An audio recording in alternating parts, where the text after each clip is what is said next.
All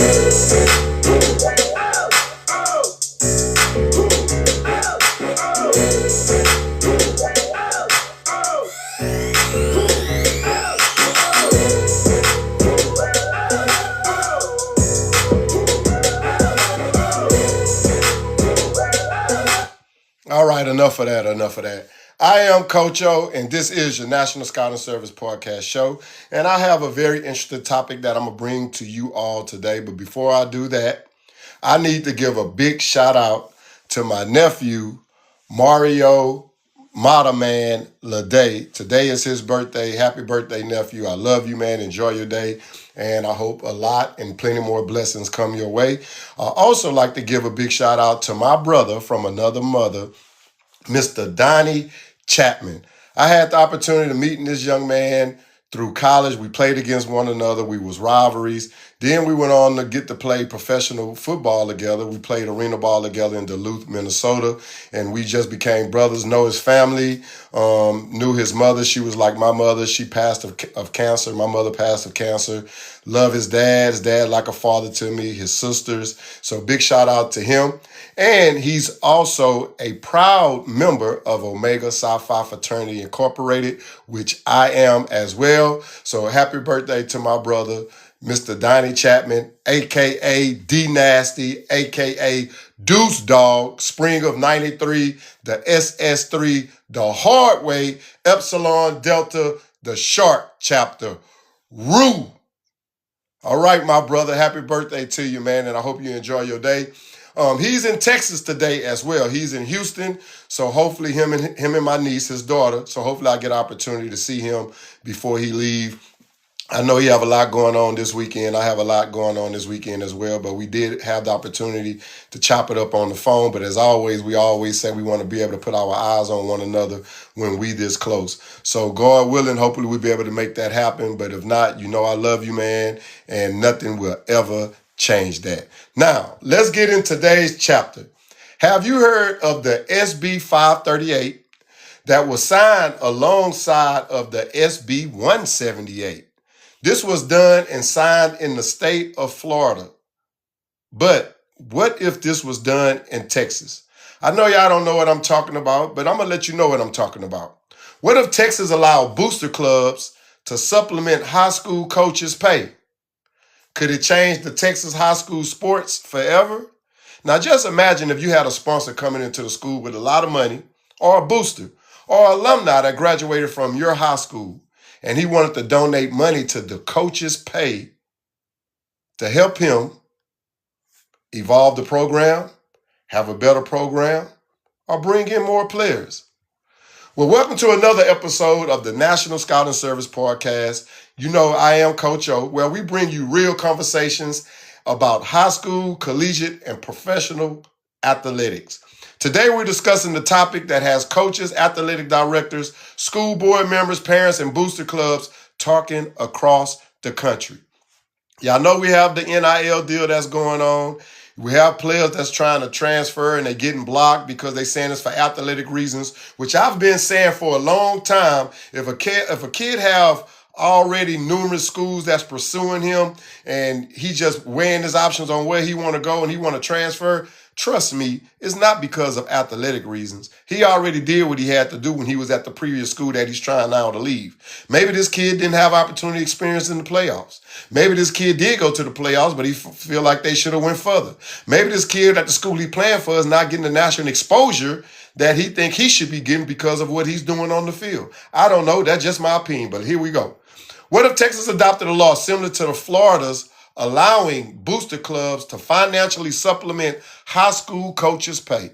Would it make Texas football stronger? We already strong in football in the state because we'll compete against anybody. You already have the top high schools playing against other high schools from different states just to let them know that in Texas, we can go. Would it help all sports? Or would it create an even bigger gap between wealthy schools and everyone else? I don't think it'll create a bigger gap between wealthy schools and the schools that they claim that's not wealthy. What I do think it will create is a more challenge of these wealthy schools being able to compete against these mediocre, not wealthy schools. Let's dive into it. The current Texas landscape. Right now, Texas is one of the most respected high school athletic systems in America. Our UIL do not play. For six-man football all the way to 6A powerhouse programs, Texas is known for producing elite athletes, true, outstanding coaches, again, and incredible community support. Nothing like Friday Night Lights. Under current UIL rules, booster clubs cannot directly supplement a public school's coach's salary. Booster clubs can support student programs through approved purchases and fundraisings, but they cannot simply write a coach a check as additional compensation. In Florida, they can. That policy has designed to promote fairness and reduce outside influence of coaches' decisions. Do you think they're talking about if I'm a booster and I had that type of money, which I don't, and I decide to give money to a program because I want my son to play, that my son probably will play or my daughter will play, and they probably not as athletic as Coach O, but they're going to play because Coach O got the dough. Florida's new direction. Florida recently approved legislation allowing school districts to use booster club funds to supplement coaching stipends under certain conditions. I don't know what those conditions are, but I guarantee you they'll fund it. The goal is simple. Keep great coaches. Because some coaches may not have a degree, but they are outstanding coaches. Some coaches at these big schools are just coaching, and they have a degree. But anyway, reward successful programs, help schools compete with private schools in other districts. It's a major shifting in thinking. I bet Texas don't want to think about that, but maybe they have. Just haven't brought it to the legislature yet. Instead of relying only on district budgets, communities can help invest directly in the coaches who develop student athletes. Why not help these coaches? Why not compensate them? They are developing your student athlete. They are helping them. They are getting bigger, faster, and stronger. Some schools are bringing in the recruits. Hey, I'm just saying. What if Texas followed? That's a big what if, but just what if. Imagine this scenario. Texas passed a similar law. Immediately, booster clubs across the state began raising additional funds specifically for a coach's stipend. Would it transfer Texas athletes? Or was it transform Texas athletes? Or will it transform Texas athletics? I don't know. Absolutely, I believe. But not without challenges. Recruiting and retaining coaches. Now, schools can recruit top coaches. Just throwing it out there. One of the biggest issues facing education today is retaining quality teachers and coaches. Now, I do have to agree with that because every school and every parent want to have quality teachers to be able to teach their kids and educate their kids. We do not want the dumb jock, as they label some of the student athletes, but the student athletes that I done had on this show are very talented, educated in the school. 3.0s and above is what I have on this show, trying to tell you. Many coaches can spend countless hours preparing practice plans, breaking down film, attending clinics, driving buses, supervising athletics, and mentoring young people. And let's not leave out, sometimes they use coaches to be the disciplinarians in the schools. And I'm not saying that they popping and hitting the kids, but majority of your kids are athletes, whether they playing football, basketball, softball, running track, or whatever the case may be, lacrosse, swimming. So they'll use these coaches to push these student athletes to help the student body behave. Why not have a student athlete that's well known in the school and the kid acting up and he's saying, hey man, or she's saying, hey, stop. You don't think them kids gonna listen to these student athletes?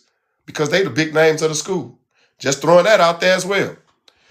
So most don't or most do not know if money came and helped the coaches, coaches can help within the change. I could be a rapper. No, I can't. But additionally, compensation could make a difference. Schools might keep experienced coordinators instead of losing them to larger districts or to the college level. Match the pay. College athletes kind of making the money that professional athletes making. That's why they want to stay. Kind of rhyming on this show, Anna. That's why they call me Coach O, because I can go. Young coaches may stay in education longer. Communities could reward coaches who constantly build successful programs. Football isn't the only sport. Yeah, I'm a football coach. I was a junior high basketball coach. was a powerlifting coach, was a strength and conditioning coach. But these younger coaches you can keep if you even the pay. The college athletes making the pay. That's why they want to stay. They don't want to go on to the pros. Some of them probably don't even get an opportunity to play in the pros, but they're great athletes on the collegiate level. But this conversation affects much more than football. Basketball, baseball, softball, track and field, soccer, volleyball, powerlifting, wrestling, golf, tennis, swimming, cross country, cheer, band, and every extracurricular program depends on dedicated coaches and sponsors. Additional funding can help outstanding leaders remain in those positions for years. I know if I was making that type of money as a high school coach, why would I want to go on the college level? I know it's the dream. You always want to elevate, go to college, then if you're successful there, go on to the pros. But if I'm making the play the same way that the pros are making the pay, hey, I'm a professional coach. I don't have to go into the pros. The competitive balance. It has to be a balance. Here's where the debate gets interesting. Will wealthy communities have an advantage? Probably, and probably not. Imagine one booster club raises $25,000 and another raises $250,000. Suddenly, one district can't afford significantly larger coaching supplements than the other. Could successful coaches leave smaller communities? Possibly, possibly not. That's a real concern, and that's a real question. Texas has always valued competitive balance. Any new law would need safeguards to prevent a bidding war for coaches. What if you had a bidding war with a coach that was at, let's just say, I don't know, North Shore, with a coach, let's just say, at LaPorte, but the money was right? Where would he go? Pressure from boosters. Money often brings expectations. Would booster clubs expect more influence of hiring? Playing time, offensive system, assistant coaches, roster decision. Because that is a concern that probably would happen. I'm giving you all this money, coach. I need Coach O to play. I'm giving you all this money, coach. Why are we still running the ground and pound? Let's put it in the air and make defensive secondaries dare. Yep. The best coaches build programs around what's best for the student athletes, not outside pressure. As they say, some may differ. Maintain professional boundaries would remain critical. Meaning, just because you're giving me the money, don't mean you can say whatever you want to say. The student athlete perspective. Could better paid coaches benefit student athletes? Maybe, maybe not. I say absolutely. Experienced coaches usually develop stronger programs. That's hearsay. But if you have the money, you have the pay, you may get greater players that want to come and play. Better player development? Could be. Improved strength and conditioning? Nice weight room? Nice facility? They're going to want to be in the weight room. Enhanced leadership? Now you're going to have more athletes that want to be leaders. Coaches doing all this for me. Boosters doing all this for the program. Y'all need to get it together. Greater college recruiting opportunities. Sometimes the recruiters want to come to the school because how nice it is. Just saying. More consistency. Student athletes benefit when excellent coaches stay in one community instead of leaving every 2 or 3 years. Now that is true. The small schools. Some of Texas' greatest coaching stories come from small towns. That is true. They made a movie about it. Friday Night Lights. Communities where everyone knows each other. That's true. Hitchcock, Texas. Everybody know everybody. And a football program and basketball program, girls and boys basketball, is on the move and definitely on the rise. Where Friday night football is part of the culture. Would these communities be able to compete financially? Some could. Others might struggle. Creative fundraising, local businesses partnerships, and alumni involvement could become more and even more important. Could it affect college recruiting? The answer is definitely a yes. If schools retain experienced coaching staff longer, college recruiters will benefit from stability. Hey, I know if Coach O been there for 25 years and his program being on the rise and always being amongst the rise of the top schools, that's where we need to go get some of these recruiters at. Because guess what? He's going to develop players. They're going to come with good academic standards, and they're going to come with a great work habit. Players receive more consistent development programs, build reputation over time. That can improve exposure for student athletes across the state. Could this benefit girls' sports? Absolutely. One of the biggest positives could be increased investment in girls' athletics. Imagine additional funding for softball, volleyball, basketball, soccer, track, and other girls' programs. Communities that have value or student athletes, not just for football, could strengthen opportunities across the board. The financial reality, let's remember something that's very important.